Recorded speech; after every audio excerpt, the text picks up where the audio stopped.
Welcome to Matters of Fate, and in this episode we're going to be talking about representing the rules fairly. Now, without getting into a massive debate about when it's okay or not, as the case may be, to fudge the rules in the player's favour, one of the most important jobs that the GM has to do in Fate or any other role-playing game is they have to represent the rules fairly and consistently. If they're applied in an inconsistent or unfair way, it makes it very difficult for the players to know precisely what their characters can and can't do in your setting. Now, luckily Fate is a fairly streamlined rule system. As long as you have a handle on how the four main actions work, aspects, skills and stunts, then there's not a lot of stuff you'll have to adjudicate when it comes to the rules. Although the normal rules about consistency do apply. If you have a standard pistol, do 2 damage for your players. Make sure that when it's wielded by an NPC that it does exactly the same amount of damage, unless they've got a souped up version or there's another reason for it.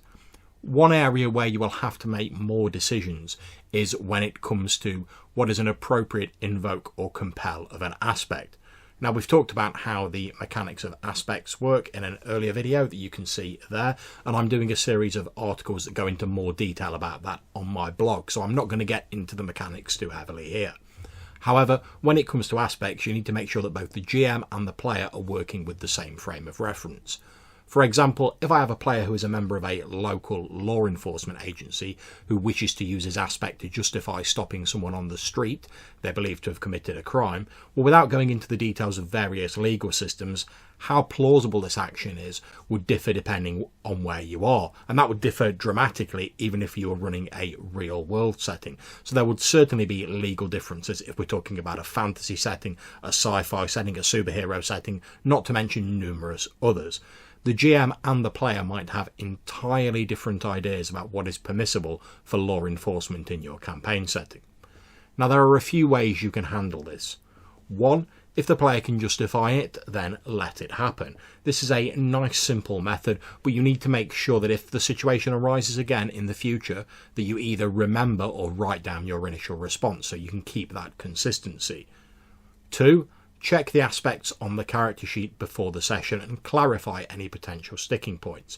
If you see that a player has taken an aspect with room for interpretation, then ask them at the start what sort of things they envision using the aspect for. This can save you a lot of hassle further down the line. And 3, have the players write down a number of possible invokes and compels on their character sheet at the start of the game. This puts everything down in black and white, giving you both that all-important common frame of reference. If some additional facets of the aspect come up during the game, the player can always note them down on their character sheet. So there you go, there's a few thoughts on the importance of adjudicating the rules during a Fate session, which also applies to other RPGs. Decide on a method that you're going to follow and keep your rulings consistent.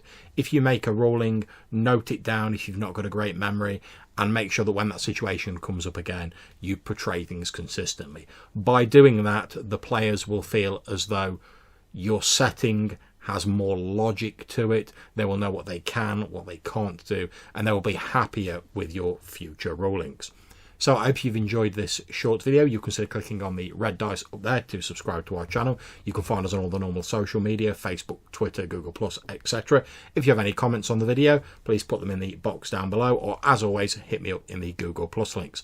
Until I see you next time, take care and happy gaming.